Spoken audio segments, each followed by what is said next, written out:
কোর্টে প্রেরণ করে বরখলা থানা। কোর্ট থেকে ওনাকে জেলে প্রেরণ করা হয়।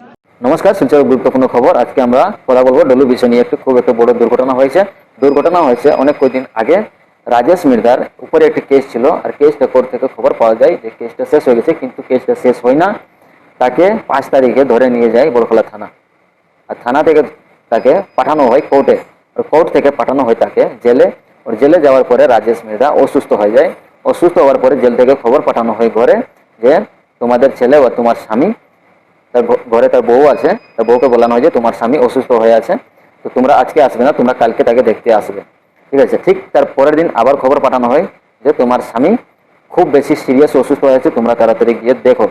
এরপরে ঘরের মানুষ সবাই সেখানে গেছে, ডাইরেক্ট হসপিটালে গিয়ে দেখে রাজেশ মির্দার মৃত্যু হয়ে গেছে। খুব একটা বড় ঘটনা যে হঠাৎ করে যে মানুষটা ঘর থেকে সুস্থভাবে গেল, বরহলা থানা গেল, সে সময় সুস্থ, থানা থেকে কোর্টে গেল, সে সময় সুস্থ, কোর্ট থেকে যখন পাঠানো হয় জেলে, সে সময় সুস্থ, লেকিন জেলে যাওয়ার পরে অসুস্থ হলো। আর অসুস্থ হওয়ার অত কম সময়ে সে মানুষটার ডেথ হয়ে গেল।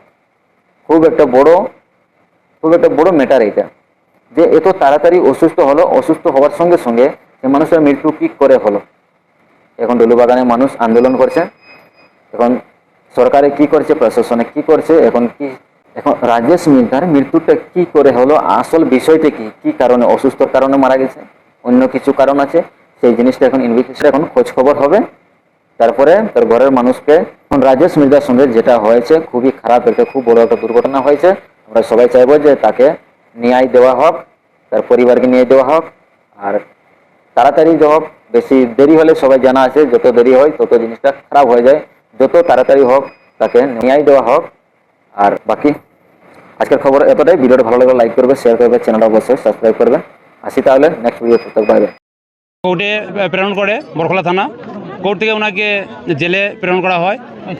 পরের দিন ওনার স্ত্রী গিয়ে দেখা করতে চাইলে গত বুধবার জেল থেকে কর্তৃপক্ষরা বা পুলিশরা বলে যে উনি সাময়িক একটা অসুস্থ আছে, ওনার স্যালাইন চলছে, আপনারা আজকে দেখা করতে পারবেন না, পরের দিন এসে দেখা করবেন। বৃহস্পতিবার যখন ওনারা যাওয়ার জন্য প্রস্তুতি নিচ্ছিল, ঠিক সেই সময় আমাদের গাঁও সুরক্ষা বাহিনী সেক্রেটারি এসে ওনাদেরকে জানায় যে আপনার স্বামী রাজেশ মির্দা খুব সিরিয়াস। ওনারা তড়িঘড়ি করে যায়, মেডিকেলে আছে বলে জানেন ওনারা। মেডিকেলে গিয়ে দেখা যায় উনি মৃত, যার দরুন ওনারা আর সেই মৃতদেহকে গ্রহণ করেন নাই, যার জন্য আমাদের ডলুতে আছে। ডলুতে এই খবরটা প্রচার হওয়ার পরে ডলুতে একটা উত্তেজনা সৃষ্টি হয়। স্বাভাবিক, বাগানে সাধারণ একটা শ্রমিক সুস্থ সবল, ওনাকে অ্যারেস্ট করেছে, ওনার এরকমভাবে আচানক মৃত্যুতে সবাই শোকাহত। যার জন্য আজকের দিনে আমরা সবাই শ্রমিক, কর্মচারী, ইউনিয়ন, বাগান পঞ্চায়েত মিলে সার্কেল অফিসার এখানে এসেছে।